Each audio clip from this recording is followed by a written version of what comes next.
Assalamualaikum warahmatullahi wabarakatuh. Selamat siang kepada para senior dan para guru yang saya hormati. Saya akan melanjutkan pembahasan mengenai KTG, yaitu mengenai KTG yang patologis. Ya. Kita bisa lihat di sini bahwa kardiotomografi merupakan salah satu alat elektronik yang digunakan untuk memantau kesejahteraan janin.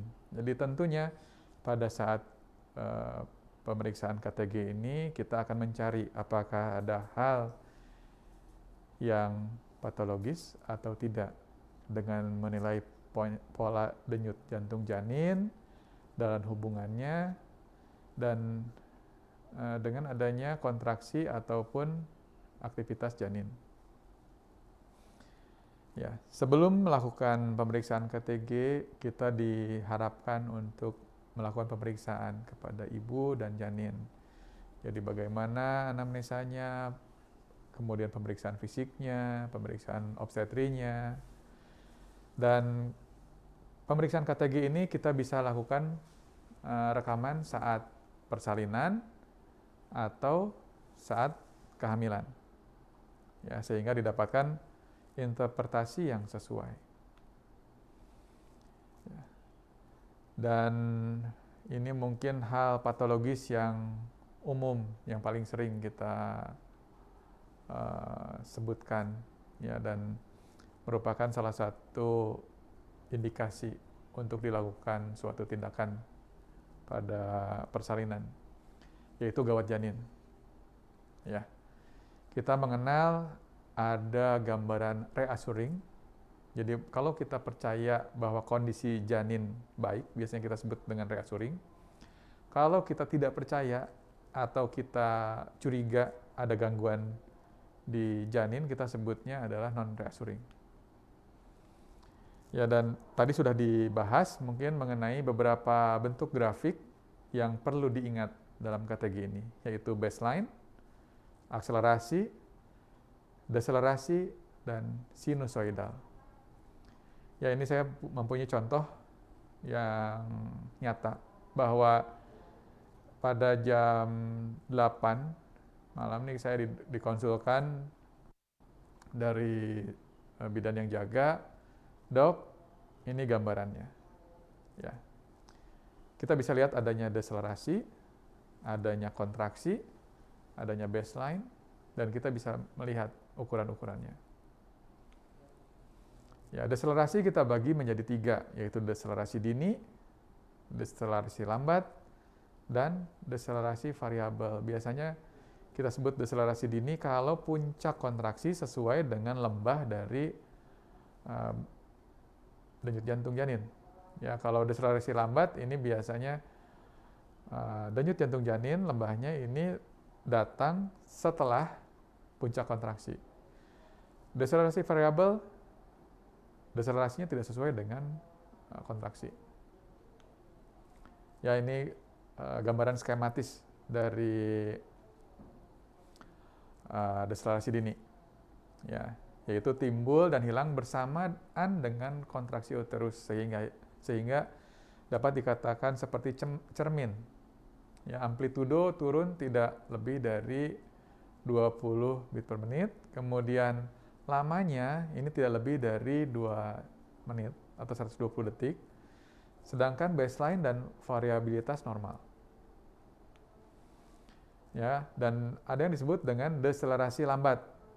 Jadi lembahnya dari deselerasi ini datang terlambat setelah kontraksi.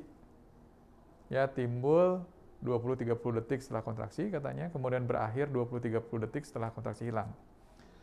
Lamanya kurang dari 90 detik dan timbul berulang setiap kontraksi dengan intensitas sesuai dengan kontraksi uterus.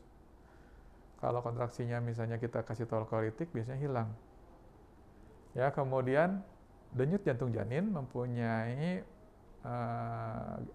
ukuran yang normal, kadang disertai dengan takikardi yang ringan.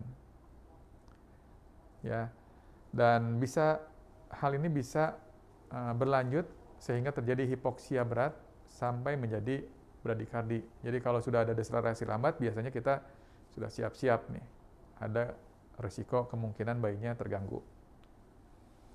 Ya, ini contoh nyata dari gambaran CTG. Kita bisa lihat di awal ada deselerasi yang dini ya, kemudian deselerasi lambat, ya, dan deselerasi dini kembali. Jadi kita harus lihat beberapa episode dari deselerasi.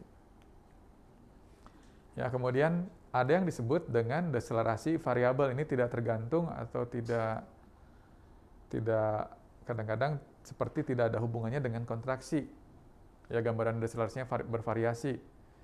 Ya, deselerasi dapat terjadi cepat, kemudian penurunannya sampai 60 beat per menit, dan biasanya terjadi shoulder. Jadi adanya akselerasi sebelum atau sesudah deselerasi. Ya, deselerasi variabel berat jika mencapai lebih dari 60 beat per menit dan lamanya lebih dari 1 menit. Ya. Bila terjadi deselerasi variabel berulang, kita harus curiga adanya hipoksia janin. Ya. Dan kita membagi menjadi 3 derajat untuk deselerasi variabel ini. Ada derajat ringan, yaitu penurunan denyut jantung janin tidak sampai 80 beat per menit. Lamanya kurang dari 30 detik.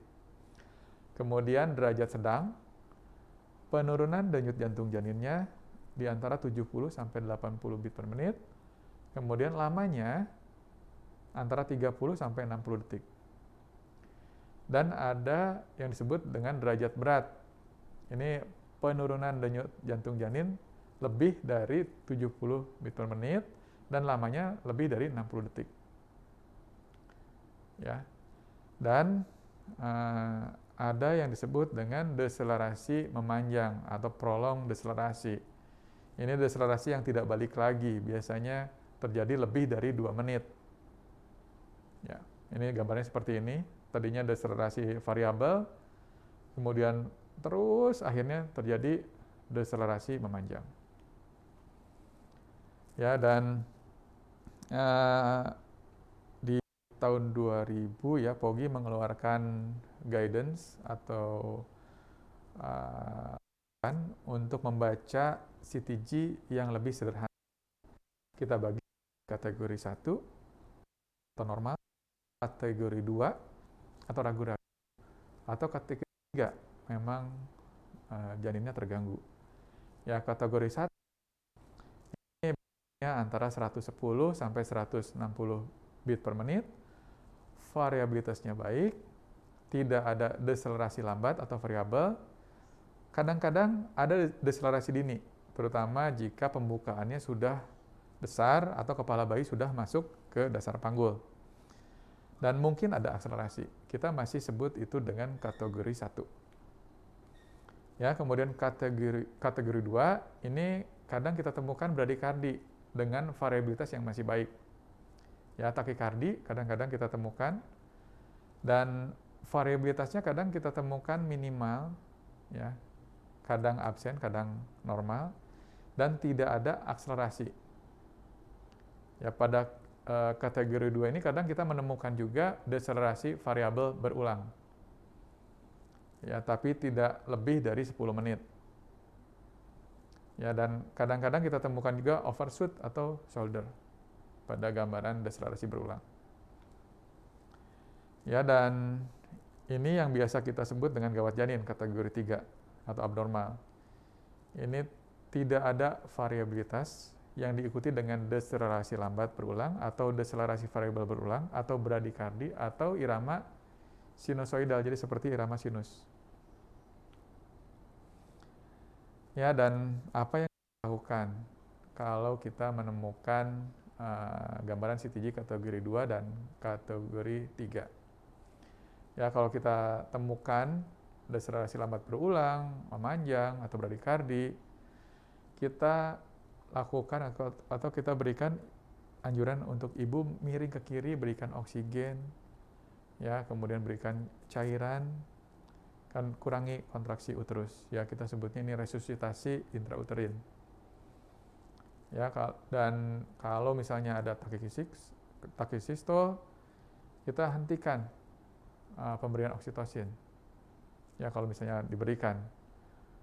Ya. Dan kalau perlu kita bisa berikan amnio infusion. Ya. Kalau misalnya kita menemukan prolaps tali pusat, itu sebaiknya kita lakukan elevasi pada bagian yang menonjol. Jadi kaki ibu misalnya diangkat ke atas. Ya, ini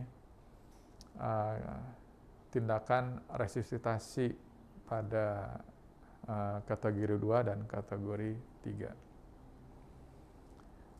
Ya, mungkin demikian yang bisa saya sampaikan. Kita akan bertemu lagi di sesi pertanyaan. Terima kasih, moderator. Assalamualaikum warahmatullahi wabarakatuh. Selamat sore.